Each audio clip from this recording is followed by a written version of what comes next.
Welcome all to the Essential webinar for J-1 Physicians featuring Jan Pederson, the godmother or doyenne or midwife of J-1 Physicians in America. We are very, very pleased to be joined by Dr. Adedotun Ogunsua, Dr. Tony to his friends and colleagues, a leader among J-1 physicians, both as a successful veteran of the J-1 waiver process and also as a tireless mentor to other J-1 peer physicians everywhere. Jan and Dr. Tony will help you today tame the wild, wonderful world of J-1 waivers together, both from a legal perspective and from an on-the-ground J-1 physician perspective, a survivor of the process. I'm Benjamin Hu. I'm an immigration attorney who works with Jan and also a former recovering journalist. The latter helps when crafting the narrative for waiver petitions, which I'm very honored to do. A little bit about our co-hosts today. Jan Pederson was instrumental in establishing the J-1 waiver programs in the late 1980s. She has been a tireless advocate throughout the years for J-1 physicians and their employers and their patients by extension. She has received the Lifetime Award for Outstanding Achievements.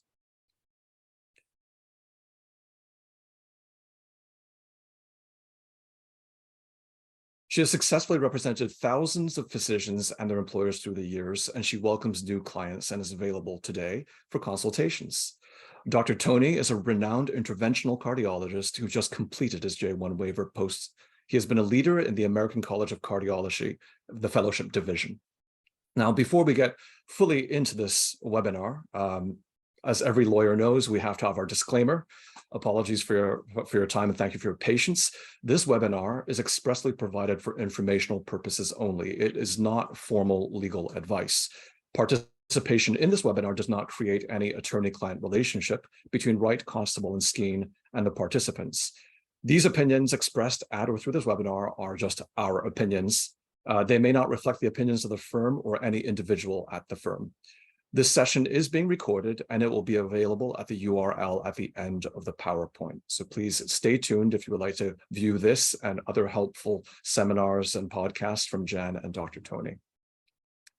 So a little bit of ground-beating tidbits before we get started. There are 1,600 plus J-1 Conrad waivers available per year and an unlimited number of federal IGA or interested government agency waivers available.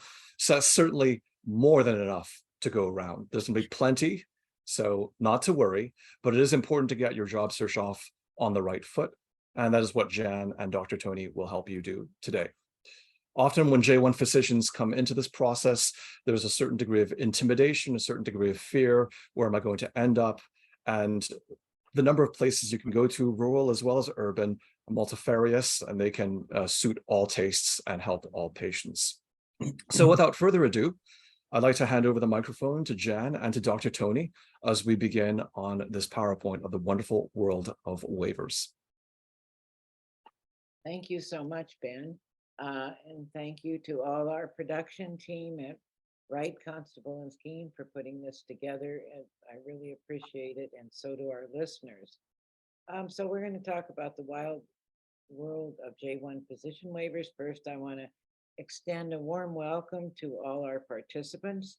We have plenty of J-1 physicians here, their employers or prospective employers, a waiver program officials, and a few other people. It looks like fellow attorneys. Okay, well, welcome to all of you. Perhaps we have so many here, we could have a speed dating job matching between the employers on the call and the doctors. Oh, well, good idea. All right, slides. So we will go through briefly the roadmap to a winning waiver position. And by winning, I mean one that you will love and stay in, and your family will love and stay in. So the caveat there is don't take the first waiver job you are offered if it doesn't meet your criteria or fit your family's lifestyle, or just there's no hurry except in a few states. And we'll discuss those. And in the chat room, ask me about specific states. So that's it. No rush.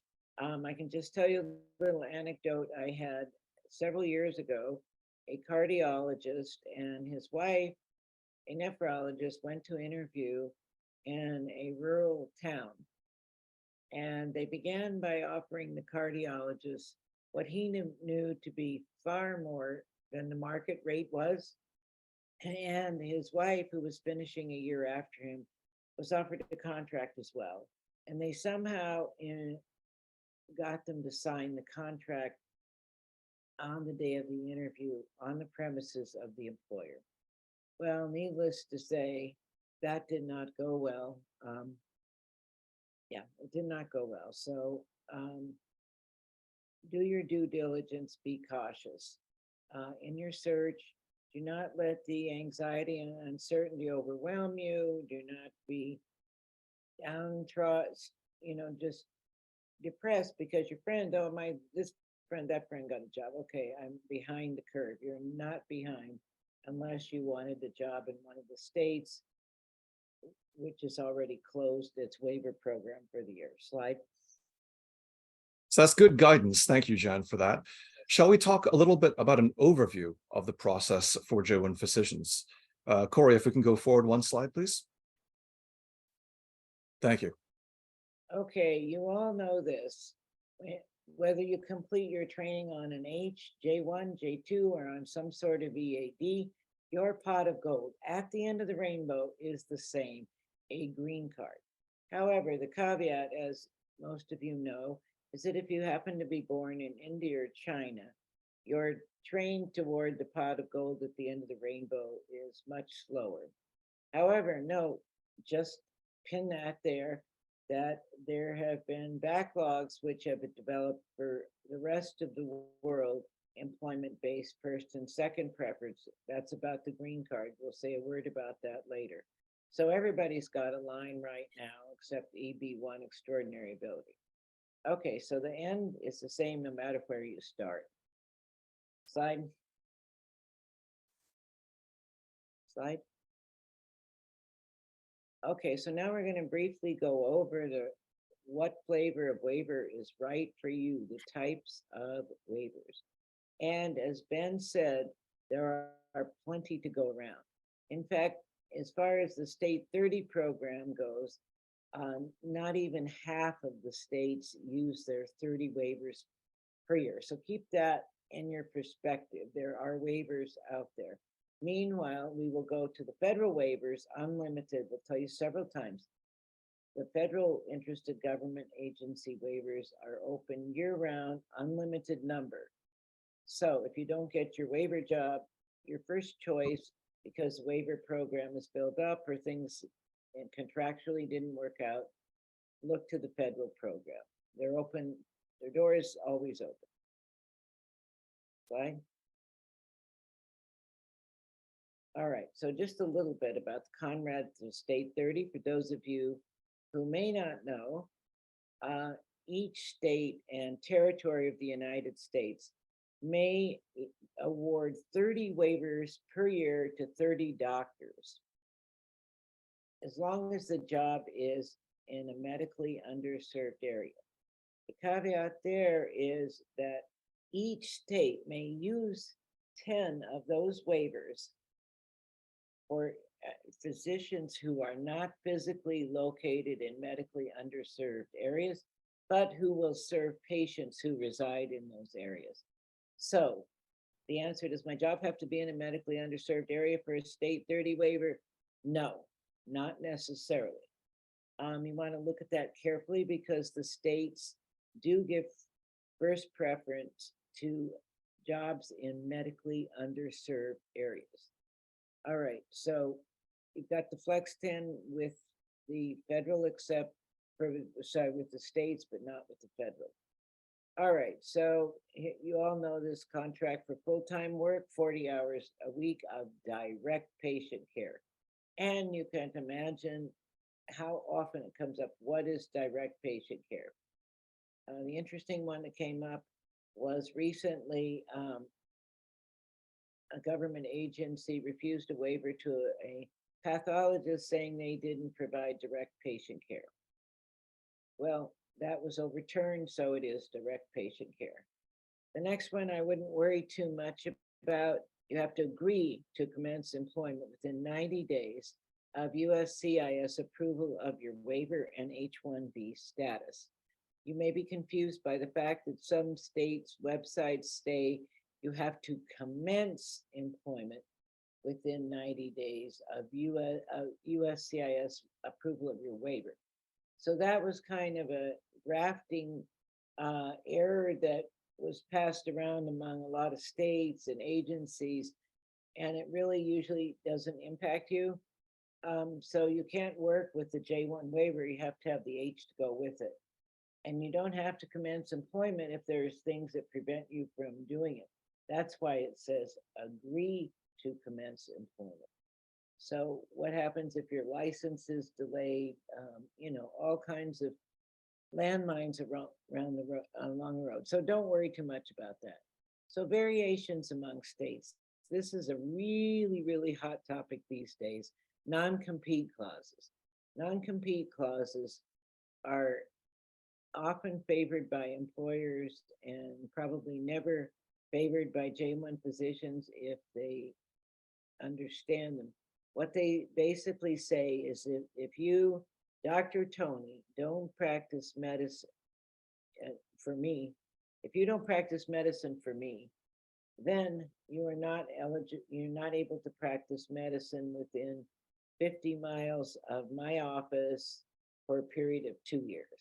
Okay, so the states really don't like those non-compete clauses because they think it defeats the purpose of the waiver program, because the idea is to recruit and retain you in the medically underserved area.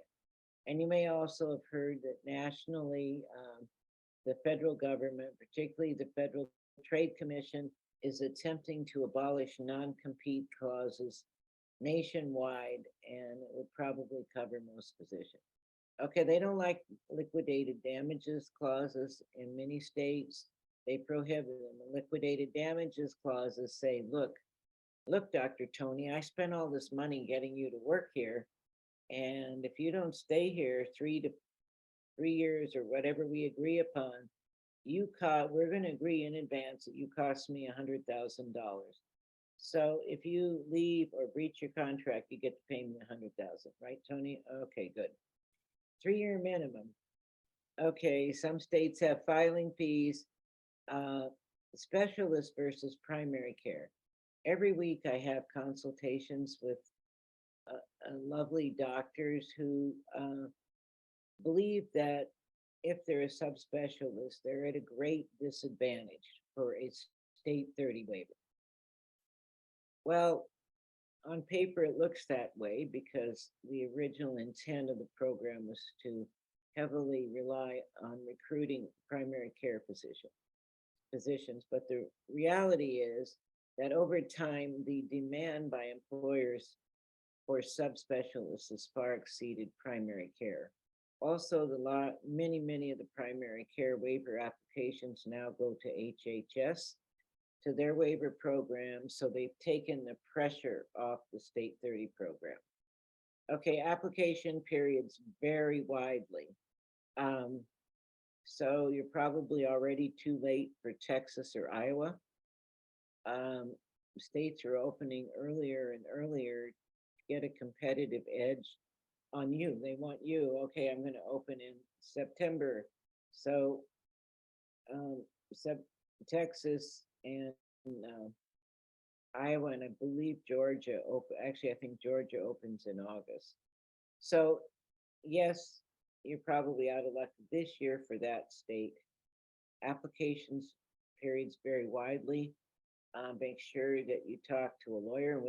We'll be happy to talk to you about what Just just as an add-on to the state-by-state differentials, are there some states that still observe a lottery system?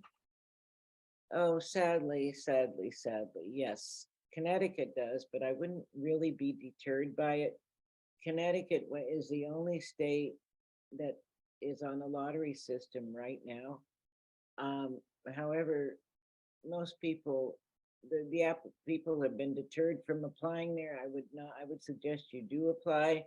The advantage of that is the application period. We're right now, I believe it ends October 15th. Is it been October 15th? Mid-October. Yeah, it's October 15th, I believe. At any rate, what happens is they have a real lottery. Your chances of winning that are better than winning the Powerball lottery.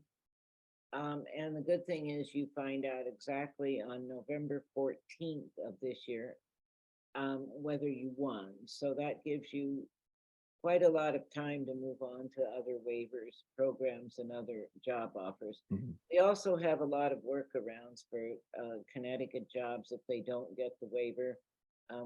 There are certain remedies available to get you to That's work. good to know. So, with regards to each state having its own kind of quota, and in each district like DC, Northern Mariana Islands, Guam, and so forth, if these jurisdictions do not use up their quota, they say water flows downwards. Is there any system in place now or in the future where waivers can go unused and go feed other locations? Yes, Senator Ernst several weeks ago introduced legislation in the Senate. It's pending, it's not the law yet, whereby a system would be established to redistribute unused waivers from states that don't use all their waiver numbers and give them to the oversubscribed states. So that is a big priority for Senator Ernst, who's from Iowa. So if you want to support that, please urge your congressmen and senators to sign on. Well, first it's in the Senate, to sign on to that. So it would mean that visa numbers would not go unused. For example, New York State gets about 67 a year, something around that. So that means 37 can't be met. So after the date on which the legislation specifies, they will gather up unused numbers and redistribute them. You have a better chance, for example, in places like New York that are Texas Mhm. oversubscribed. Thank you. Great That's question, good. Ben. That's good to know. So hopefully we'll find a more efficient way of allocating all of the talent towards the need. Let's jump forward to the next slide. We had just spoken about the state 30, and now let's talk about the federal programs, the HHS. Jan, what can you tell us about this? I can tell you that we love HHS. That part of it anyway. I know that all physicians and healthcare providers and hospitals have issues. On the waiver program, they stepped up to the plate in a very large and humanitarian way during COVID. I think it was the spring of 2020 when they said, wait a second, we're going to make waivers eligible, wait, employers waiver eligible across America in all kinds of practice settings, provided two things you need to remember.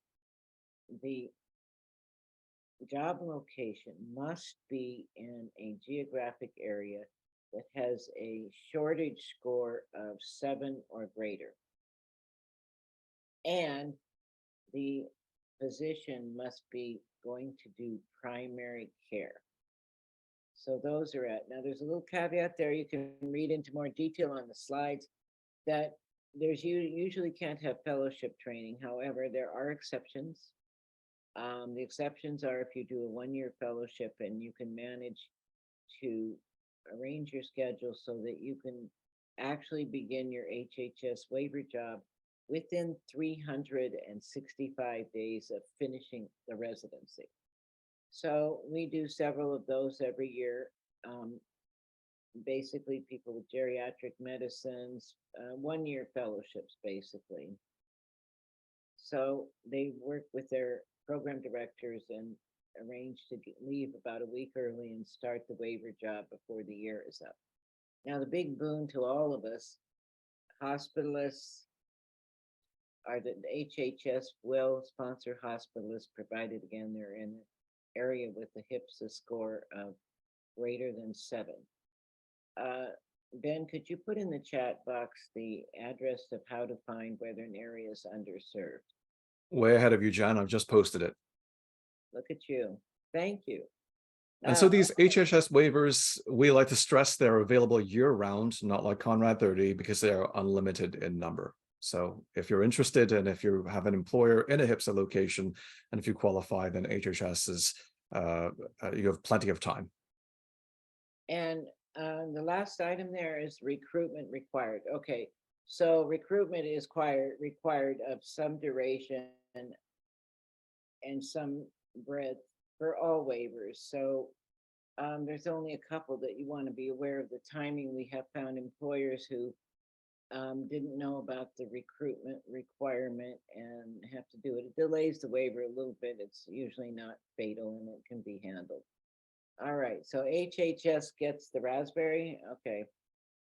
Yep, we love HHS. The only thing they could do better is extend waivers to subspecialists and to MUAs. So remember, two baskets of shortage areas. One is called HIPSA, HPSA, the other medical MUA, medically underserved area. So if you go to the website that Ben put in the chat, you will go there. Now, one trick there, you will look down and then we'll talk about mental health shortage, dental, etc. And I'll say primary care HIPSA.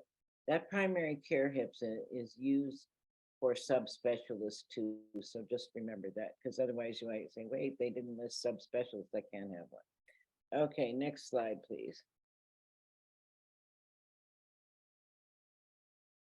Okay, next one, I'll put a brief word on Appalachian Regional Commission waivers. They were the first kid on the block when they started doing waivers in the late 80s. Again, the next three are going to be geography-based waivers. So if the job is within the geographic territory of the Appalachian region of the United States and is located in a HIPSA, not an MUA, you may be eligible. They have a lot of requirements. Employers tend to disfavor them because they are paperwork heavy, lengthy in processing, and often new rules spring up that neither the employer, the physician, or the employer knew about. But some states require that you use the ARC if eligible, and that would include West Virginia requires you to use the ARC. All right, enough Okay, about got that. it. Yeah, so shifting sands on the ground as far as the requirements go. Next slide, we have yet another regional area, the DRA. Yes, DRA is wonderful. They cover, again, a geographic area roughly following the Mississippi River. Their website, as will the ARC website, will tell you which states and which counties are located in the various areas, ARC, Delta. Now, with the Delta, the job can be either in a HIPSA or an MUA. They recently eliminated their filing fee, as Did ARC, right? All right, next, we love the Delta. So these are all geographic. Okay, now the new person on the block, whom we dearly love, the Southeast Crescent Regional Commission. Again, no numerical limits, open year round. They cover 428 counties in Alabama, Florida, all of Florida, some of the rest of the states that are listed there. And they charge $3,000. Now, they've recently liberalized their requirements in terms of community support letters and letters of recommendation. And they seem to be much more flexible in terms of where the employer can be located as well. Where what? In terms of the employer qualifying locations, it's not just MUAs or HIPSAs, but also MUPs and MHPSs. Yeah, So something to keep an eye on. Served areas, basically. The only downside there is a 3,000 filing fee. We have had employers who said, I want to go with, for example, Florida State 30 rather than SCRC because it's cheaper. The Florida State 30 has a lot of demand for it, so you're probably safer going with SCRC because they're unlimited. All right, next waiver flavor. Okay. Final federal one. Yeah, final federal waiver. Okay, so the only thing you need to know there is it takes quite a long time, longer than often many of you can afford to spend after you finish your training. It does not have to be in a medically underserved area. All Department of Veterans Affairs facilities are eligible to do waivers for primary care and subspecialists.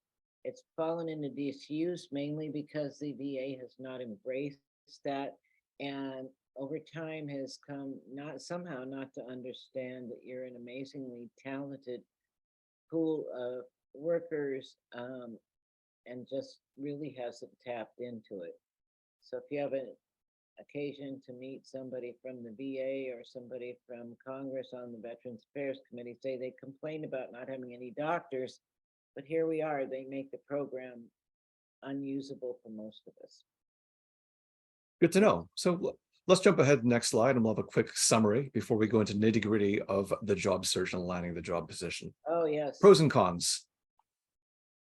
Okay, pros and cons, state versus federal. All right, in state, there's more flexibility in job locations in many cases, and they have the flex slots. Flex means does not have to be in a medically underserved area. So don't go call up the state and say, I heard a talk from Jan and she said I could be in a flex slot. That is correct. Each state can use 10 of its 30, but it's at the sole discretion of the state how they allocate their discretionary 10, if at all. And the states that rarely use up their waivers are much more likely to grant a flex waiver because they don't have sufficient demand on their underserved area waivers. Just so you know, in our free public service announcement for the District of Columbia, the EC never uses up its waivers. So I think it's more educating the employers as to how wonderful you are and how really we can make the process very smooth. Okay. All right. All states permit primary care and subspecialties. Last I checked, I think Idaho didn't allow subspecialists. Okay. Some states have very burdensome paperwork, and in some states the slots fill quickly. Advantages, okay, federal open year round, no quota. We put there, we've highlighted some of the limitations. HHS and ARC only do HPSA areas. Do you have any idea how long the VA waivers take these days? Is there any latest data on that, or is that too scarce? That's forever. Yes, for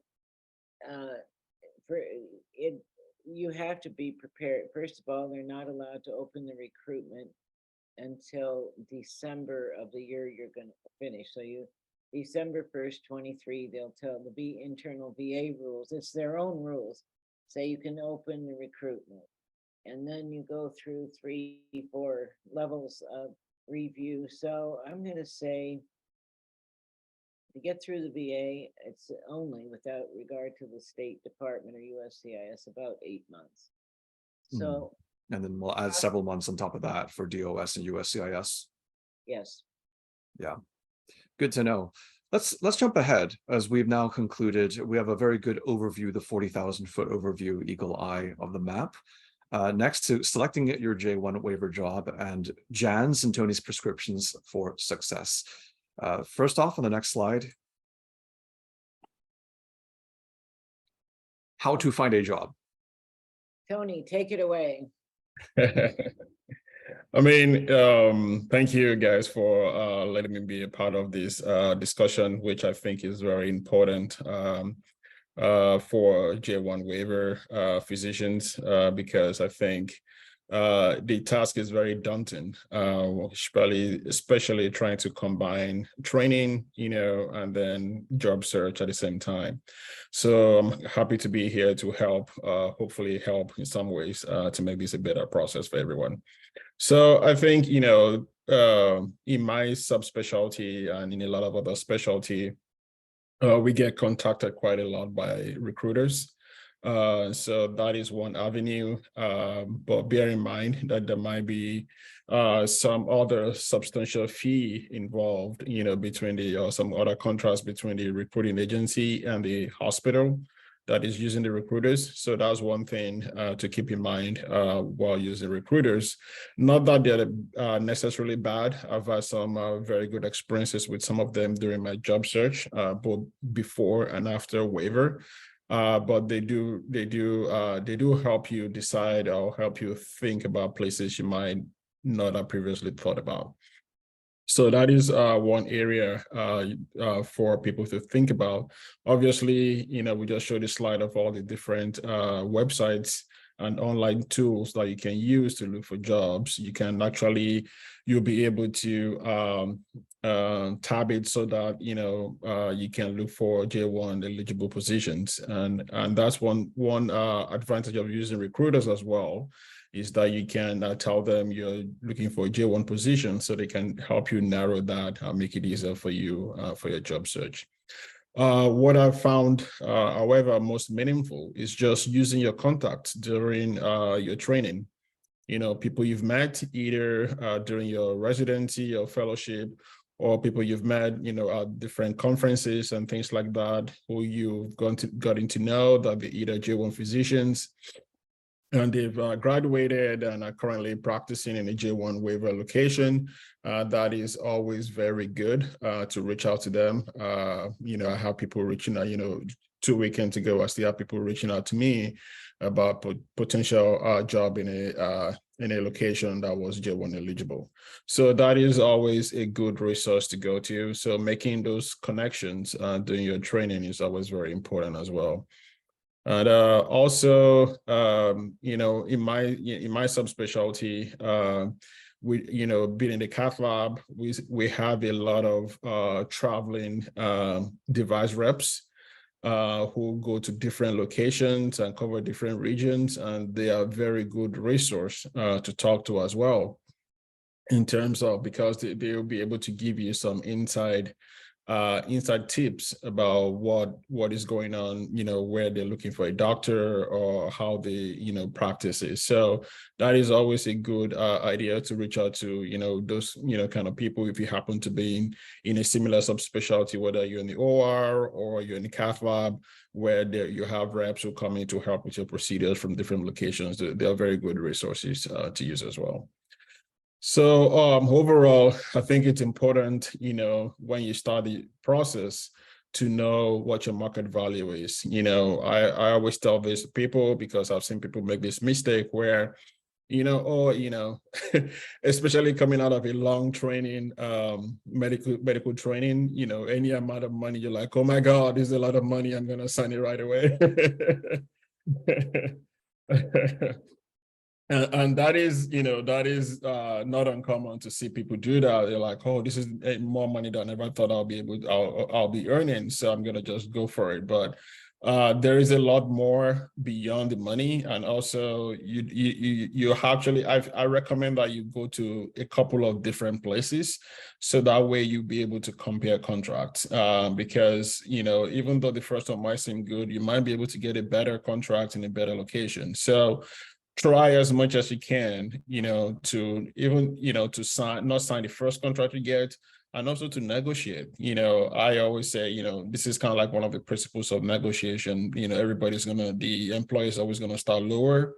And so you always have to keep that in mind, that there's always room for more. And, even if you don't want to negotiate the salary or the pay, there are a lot of other things you can negotiate. It could be time off, it could be different other things that are important to you as a person, or that are important to you for your career. So if you want to be like, oh, I want to be able to do some additional training, and have some time off for that will be protected, you can definitely do that. So make sure you know the lay of the land. The only way you're going to know your market value is by interviewing in a couple of different places and see what the offers are.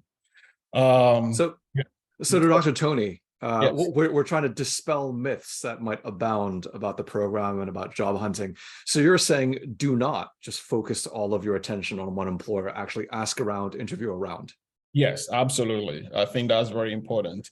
I mean, there might be some places where, maybe you even think you might not go there, but you won't know for sure until you actually go there.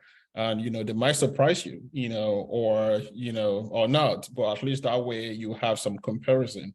It's like, we do fellowship or residency match all the time. You interview in a couple of different places, and that, gives you an idea of what you like in each program. And, ultimately, if you like one better than the other, and there's some elements of those other ones that you like and you want to incorporate into the one you want to go to, you can actually bring it in and be like, hey, you know, I would like to do this.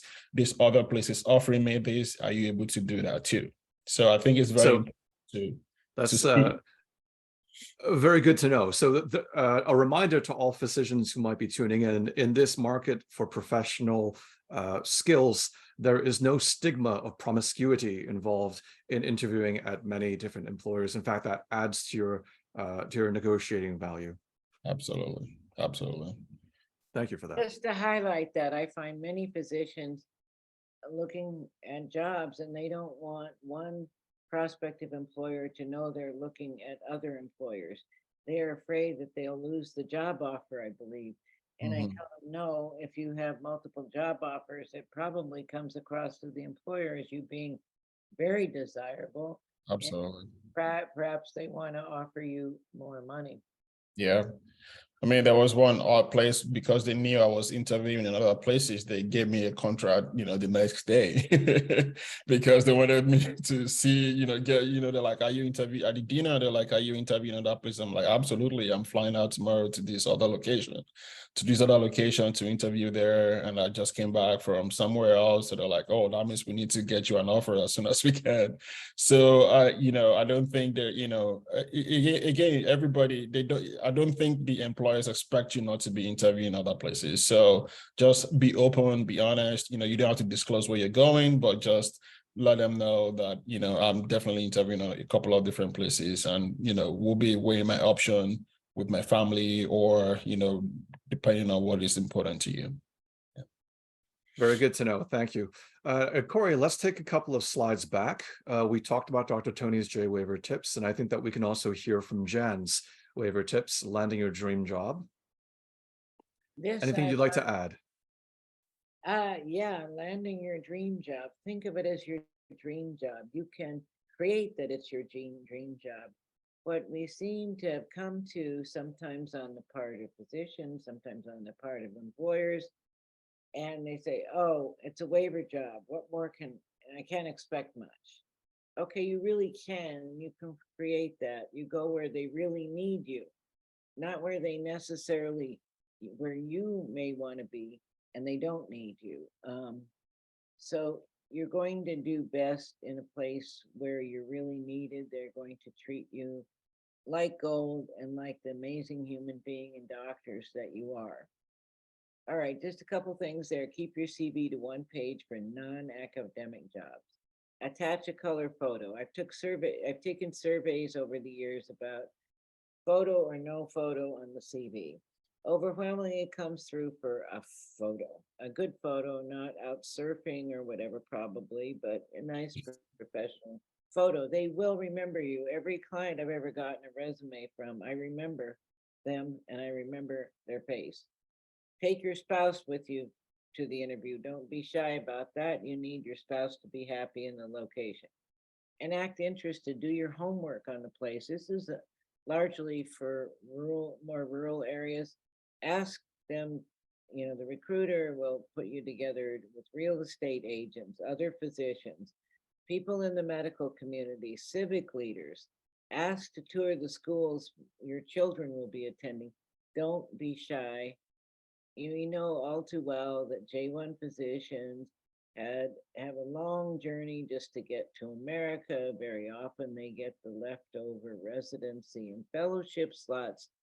So here's your opportunity to get that you really are valued, and you will be valued, and you don't have to worry about being treated as lesser than an American citizen physician. So you are valued. And remember, if you go to many smaller areas, you'll probably get to meet the mayor, all kinds of local dignitaries and officials, and they want you there. They say, you give them bragging rights. They can go to the town up the road and say, hey, we just got 2 new really hot shot doctors out of New York who are whatever, you know, internal medicine. So you give them bragging rights. Don't forget that. I always say have breakfast at the local diner. I wish people would check in with me and say how that goes. You can imagine what you'll find out about the local community at the local diner for breakfast. Okay, if your spouse needs a job, say so. In a small community, they are hiring both of you. Many people are afraid to bring it up. I don't want to bring it up until I get the job. But in the end, it's going to be an issue anyway. So bring it up and say, do you have anything for my wife? And you would be, spouse, you would And be amazed about what they will come up with. and also, once that spouse gets that job position, am I right in thinking they do not need like an H-1B conversion waiver to work? On a J-2 they can work, is that correct? Well, after they get the waiver, they're no longer on the J2, but they can work Right. there are other ways they can work. And I find hospitals in smaller communities are really great about making sure the spouse is. But then my favorite one, the next one, look at the picture. Thank you note, handwritten with one of those things called the US postage stamp. And it'll actually get there and it'll be, people never get personal mail anymore. They will remember your thank you note. Okay, we already said that. Don't rush to sign a contract. But don't Excellent. forget- So thank you both for Jan and Dr. Tony for like general tips for securing the job that you want at a place that needs you. Let's talk a little bit about something a little more delicate, perhaps some red flags. What should potential physicians be on the lookout for? Practices they want to dig into a little bit more or perhaps avoid altogether. Dr. Tony? Yeah, absolutely. I think one of the points I would like to highlight is something Jen also has on the slide is not to fly in under the cover of darkness and fly out the next morning. So make sure you take time. If there's anybody rushing you to, through the interview process, that's always a red flag. Make sure they give you adequate time, which we might find it difficult to take time off training to do. But if it's your desired location, I think you should take the time, at least 2 days minimum, to be able to interact with everybody that you're potentially going to be working with. Because at the end of the day, you want to be happy at work and at home. So you want to make sure the environment is good, conducive for both of those things. So make sure one of the things I always say is, ask why the position is available. It might, you don't have to ask about that in an indelicate manner, but make sure you find out, is there a high turnover, or is this job available because somebody's retired, which is always a good thing, or because somebody got fired, and why did they get fired, and things like that. So you want to know the turnover rate over time. Is this a stable practice you're going to be joining, or is this something that as soon as people are done with a J-1 waiver, they're out of there? So that's always something you always want to find out. Also, And is that something you can actually ask your interviewers, or is that something kind of like ask them at the diner, or to kind of find out more indirectly? So that's something I always ask the recruiter. So, at the initial point of talking with the recruiter, I always talk to them about it. I may not necessarily talk to the other doctors or the administrators, but I always ask the recruiter, why is this job available? Did somebody retire? Are you expanding? Expansion is good, retirement is good. But if there's a red flag in any of that process, then that's something I always think about. So that's always something to have in mind as well. And you can always go back. And then the other thing is to make sure you meet everybody that you're going to be working with. So if there is any any situation where you're not able to meet everybody, you want to find out why. Are they out of town? Are they, in a different location? Or, I always even like, okay, if they're not available physically, I would like to talk to them. Can I have their phone number? Can I have their cell phone so that I can reach out to them? So that way you make sure that your person, the people you're going to be potentially, especially working closely with, you are a good fit, because you don't want to get there and be surprised as well. So make sure you meet everybody and you get to talk to them and have a discussion about the practice and how things are run. So that way you can envision yourself in that practice. So that's something I always watch out for, to make sure I meet everybody and I get to talk to them and see if everything is going to be okay. Good to know. Good to know. Well, without pointing any fingers and naming any names, can you remember anything that cropped up in a contract that made you think, huh, why is that there? Why would people sign this? Right. Yeah, there is always, that I always say, when you go to an interview, I don't bring up the contract or anything. I just get through the process, I assess them the same way they're assessing me to see if we're going to be a good fit. And then when you get to the point of the contract, then that's when you want to sit down and do and be very meticulous and diligent in looking at the contract. I personally didn't send my contract to a lawyer to review, but I sent it to a lot of friends and mentors to have them take a look. To have them take a look. Jan, what's your input on that? If we got a doctor and they say too many cooks spoil the broth, and of course they say too many doctors spoil the appendectomy, but what if you got multiple lawyers on? We got our J-1 physician lawyer and also our contract lawyer. Is that okay? Are you asking me or Tony? I'm asking Jan. Yes, they focus on different things, contract lawyers and immigration lawyers in the J-1 process. In many cases, there's not a lot of room to negotiate a salary, particularly in an academic setting, but Tony has found some way to get some perks out of such contracts. But there are two kinds of contract lawyers. There's lawyers who will review the contract and tell you what is in the contract so you understand it. And then the second level is a contract attorney you hire to negotiate the contract for you. I don't see the latter too often, but occasionally, particularly in very high-paying positions for subspecialists. And then, there are budgets that various nonprofit organizations might have, budgets at universities, but just don't ignore what you see. You also want to check around to see if there are any rumors that the employer may be sold and how that might feel. I've had two calls, I think, in the last couple of weeks from physicians who started their waiver jobs. The employer was employer A, let's say a hospital, and that was signed a year ago, more than, and they get to work, and in the meantime, the hospital has been sold to a larger entity and ultimately perhaps an investment bank. And so the unsettling thing is nothing was as it was planned. Staffing is different. Rumors that the investment bankers will, strip down the place to be very lean and mean and shorthanded, so it wouldn't be what the person signed up for in these two cases.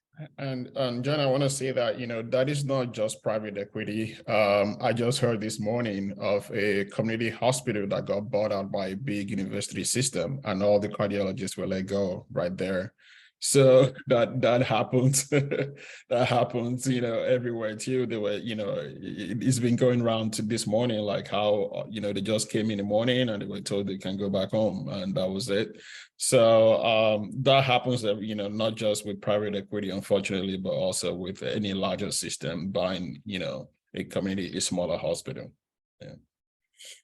And were there J-1 physicians involved? No, these weren't J-1 physicians. These were actually physicians who had been in the community for a long time. So it was quite surprising, but it does happen. Yeah. But yeah, so, having somebody, either a contract lawyer or somebody with experience, look at the contract, I think is very important. They might be able to point out things to you that you didn't think about. Make sure, like I was saying earlier or yesterday when we're talking, I'd reviewed a contract for a friend, and the tone of the contract was just not even friendly at all.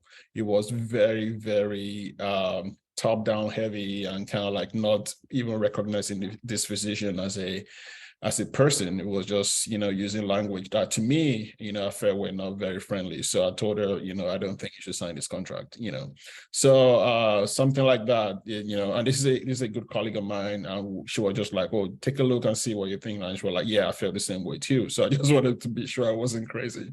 So having mentors, sending around, One thing, I will mention that we don't get taught a lot in during training at medical school is medical malpractice. So make sure that you've got very good coverage and know the type of coverage that you're getting, and make sure it's spelled out in the contract. Because we don't learn about this enough, but it's always good to make sure that you know somebody who can speak to that part of your contract for you to make sure you get adequate coverage. You don't want to be in a situation where that is not carefully spelled out and you start working and something unfortunately happens, you are held personally liable. You don't want to do that. So make sure that part is clearly spelled out, how you qualify for that, and make sure the coverage is from day one of your working. That's excellent to know. Thank you, Dr. Tony. We've talked a little bit about the things to avoid, the red flags. Let's emerge away from this communist parade of red flags and talk a little bit instead about green flags. I'm also going to open up the chat for our attendees. If you have any questions, please feel free to pose them in the chat, and we'll get around to as many as we can. But to Jan, to Dr. Tony, are there any shout outs you want to give? Is there any respect and recognition you want to give to those who've really gotten it right and those who've really done right by the J-1 physicians that you want to memorialize here? More memorialize, make them sound like they're dead, Ben. to celebrate, to edify and celebrate here. Yes, there are many, and they're giving I'm putting my seal of approval on them after having worked with most of them for decades, and see how the relationships with the doctors are, how they value them. For primary care, I would say Wayne Community Health Centers in Honesdale, Pennsylvania, they're looking, and Bristol Hospital in Bristol, Connecticut, they're looking for most all specialties. Rockford, Illinois, the Crusader Clinic in Rockville. Cedar Valley Medical Specialists in Iowa. Mount Sinai Hospital in Mount Sinai Medical Center in Miami. There are just few that just come to mind. There are many, many more that I've seen over the years. They prove the test of time. They have a very good, very high retention rate of J-1 physicians. And I've seen how well they treat you, and often spoil the J-1 physicians. And, no hints of discrimination, stuff like that. I believe that there are many, many more out there. Those are just a few that come up right now. If I left you out and you're a good employer, I still love you and you're still a good employer. Let's take some more questions, Ben. Oh, you're on mute. Here's one from Kevin. Sorry about that. Oh, we have one from, I won't disclose identities if you want to be anonymous. Kevin Wong, where did Kevin go? Kevin asked if his spouse can obtain an H4 EAD when he is on the waiver job. The answer to that, Kevin, is good news. The answer is yes. The caveat for obtaining an H4 spouse EAD is that the H-1B must have an immigrant visa petition. Employment-based immigrant petition is approved. Good employers will work that out so that you can get an I-140 approved as soon as possible so that your spouse can have a work permit. Now, caveat there, when you're going into your H1, from getting your J-1 waiver, then filing the H-1B, is you want to make sure you bundle your application if your spouse wants to work. So that means you do have to have an I-140 approved. So that takes planning on the employment side, which we'll go into in another seminar soon. So basically, the employer will sponsor, or you will self-sponsor yourself for an employment-based green card, just the I-140. When the I-140 is approved, you will then bundle your H-1B change of status application, with your spouse's H4 change of status application, and the H4 EAD. If you premium process those applications, they generally will premium process for an extra $2,500. You can get them approved in about 15 business days for the H-1B and a couple of weeks after that.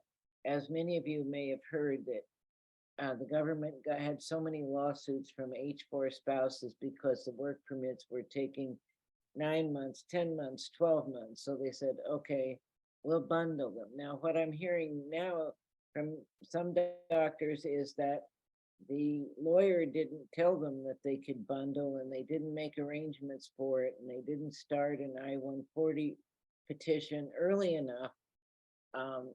And so the spouse didn't get to bundle, and the spouse is pretty upset because she could have bundled if it had been planning right. So that's the For these and for these and other details about how green cards play along and synergize with the H-1B, please stay tuned and tune in to a future such webinar or podcast, which will discuss this.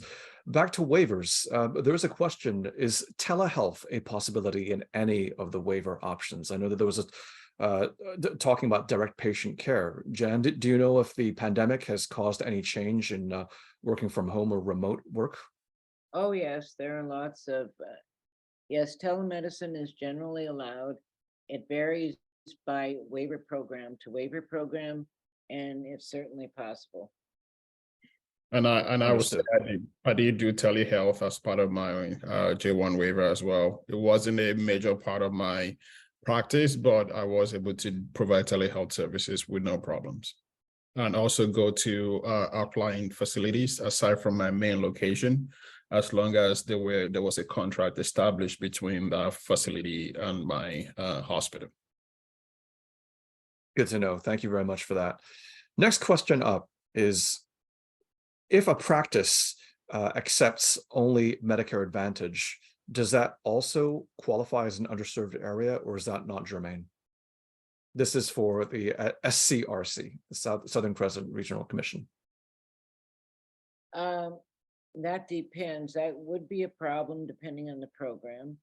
I don't know about the other insurance, so I think the person is saying the practice doesn't take uninsured or Medicaid, but I'm not really that deep in the insurance weeds. That sounds like it could be a problem. Is there any centralized website, and of course Hope Springs Eternal, that shows when the different state and federal J-1 programs open and when they close for the year? I mean, other than my memory, You might need to download your memory to a website, Jen. Password locked, of course. Yeah. yeah, we are working on it. They keep changing. We're trying to get one up now, but 3R Net, I believe, has one. It's you want to put that in the chat, 3rnet.org. That's also a great resource to look for waiver jobs, particularly in primary care. Usually the jobs listed there are J-1 waiver eligible, but they also have a list on their website. It may not be up to date, and that's not their fault or anybody's fault, because the heads of the waiver programs change quite often, and the rules change less often. The person who asked that question had some particular states they want to ask about. Remember, only 22 filled up. I think 22 filled up last year, and more or less the same the year before. Next question in the queue. If you start a waiver job with an academic institute that lies in a HIPSA area, can you do some work, like one clinic every other week, in a satellite location that's not in an underserved area, but is under that umbrella university? Yes, the caveat is that you have to spend 40 hours providing direct patient care in the authorized underserved areas. After the 40 hours, your time is your own and you can work anywhere. For states that receive more than 30 waivers, is there any comment on how they select those 30? No common thread, except that in many cases, academic medical centers are allocated a certain number per year. So you want to be very careful about that, because sometimes the waiver issuance at big medical universities don't centralize. So they may promise neurology too, but meanwhile, the state informally says you can have 4 waivers, but 6 have already been promised to other specialties. So the states generally tell the universities how many they can have, and then let them pick. So you want to be aware if they've got other offers out there in different departments, and make sure that you don't come up on the short end, or you could wait till the next year. There are workarounds to work before you get the waiver. And I would be very remiss if we did not mention the Canadian exception. Canadian citizens only can work in the United States on an H-1B visa without a waiver. Okay, that's without a waiver. Every once in a while, I find a Canadian who doesn't know about the Canadian exception. So advantages there is to employers and doctors. They can be recruited earlier, particularly in states that use up all their waivers, and no waiver could be procured for a particular position. So they can work on the employer must be exempt from the H-1B cap. And that usually isn't too much of an issue with physicians. So yeah, the Canadian exceptions. Long live Canada. I am a Canadian. We have one we have one inquirer for a J-1 physician who believes that they might become out of status before the H-1B is approved. What are their options, and what should they be aware of for that process? Great question. First of all, you want to make sure that you extend your J-1 status in order to take a board, if you're eligible to get that extension to take a board exam. So that will give you breathing room, and that's very, very wise to get the extension. You never know what glitches might happen along the way to starting your waiver job.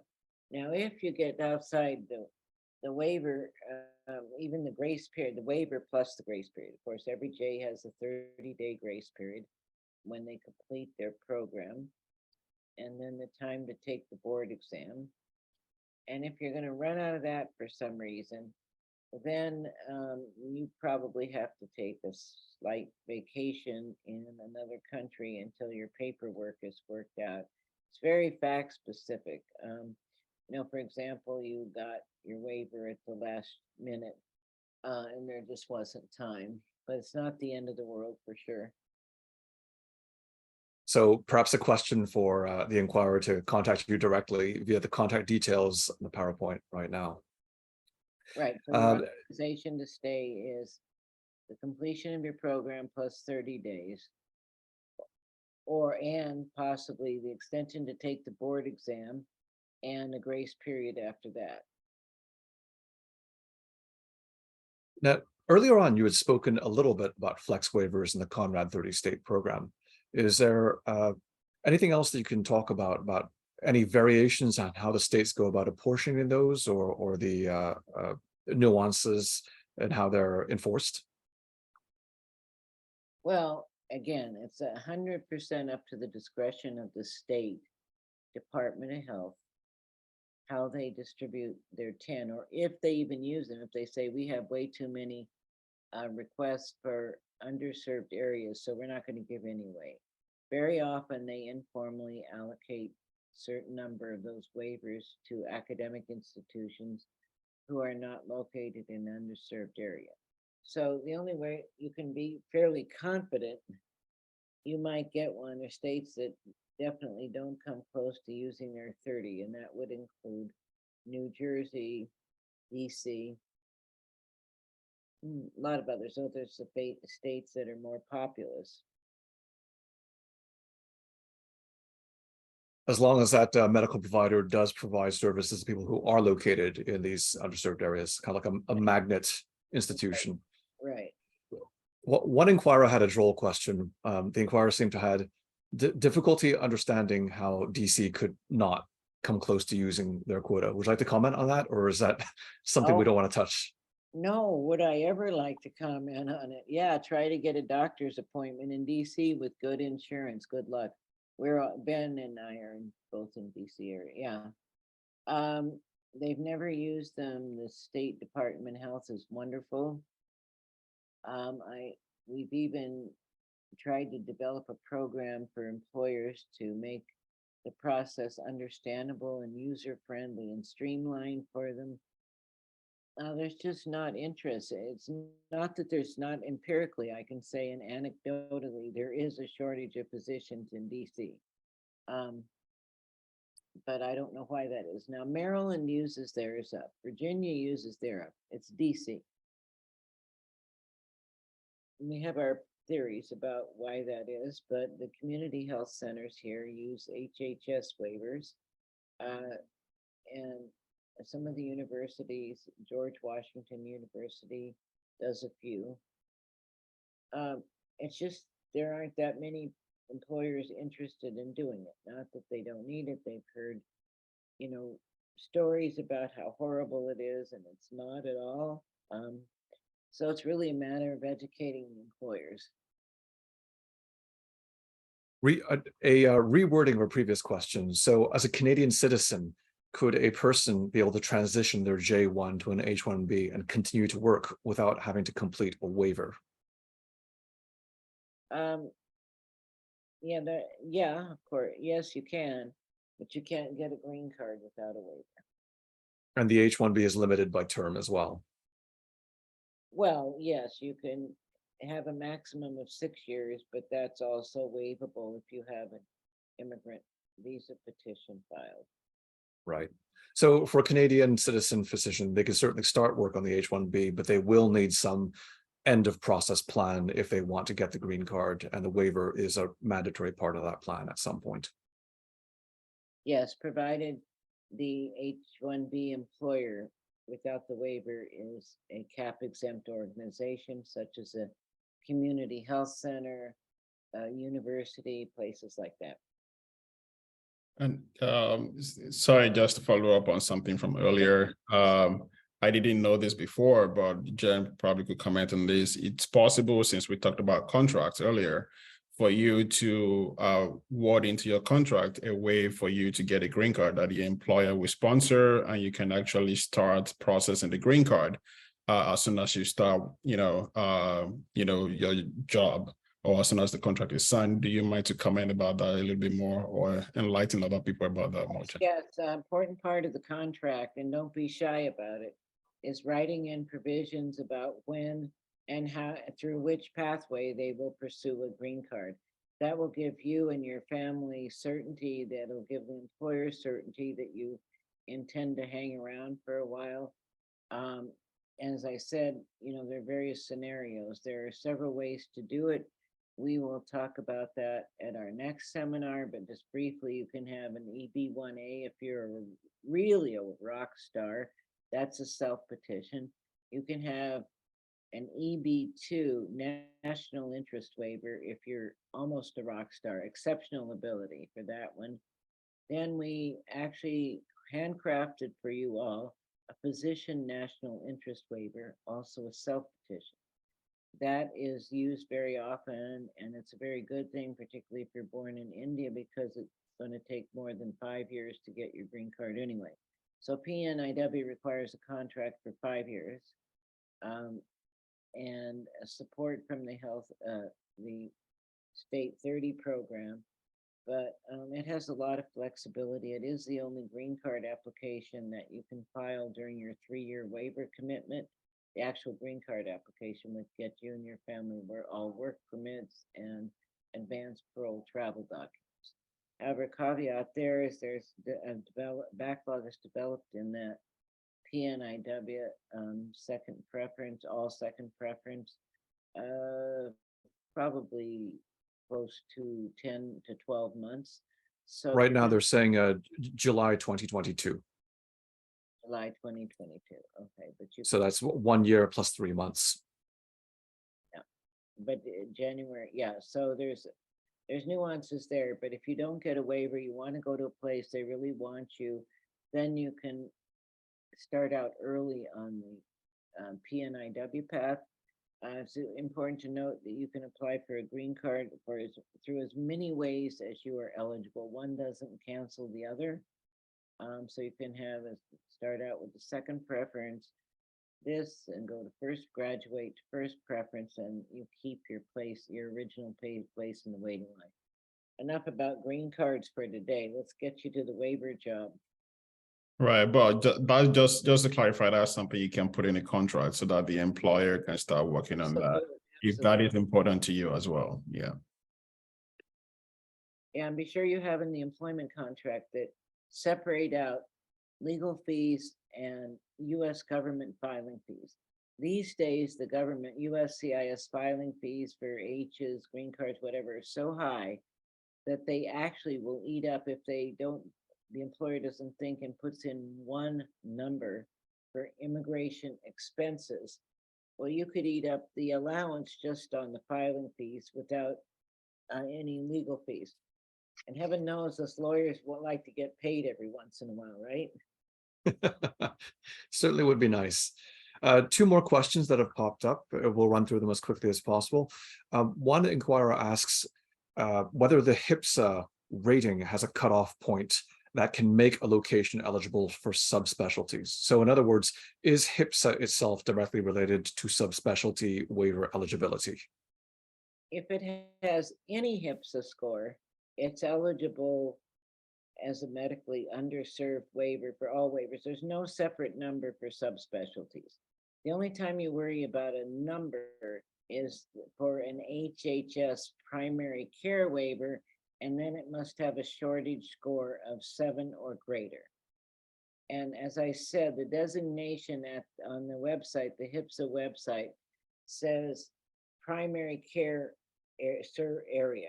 Okay, and then you look at that and say, well, they don't talk about, there's no mention of subspecialists. As I said, that primary care covers whatever you need to be covered for your subspecialists.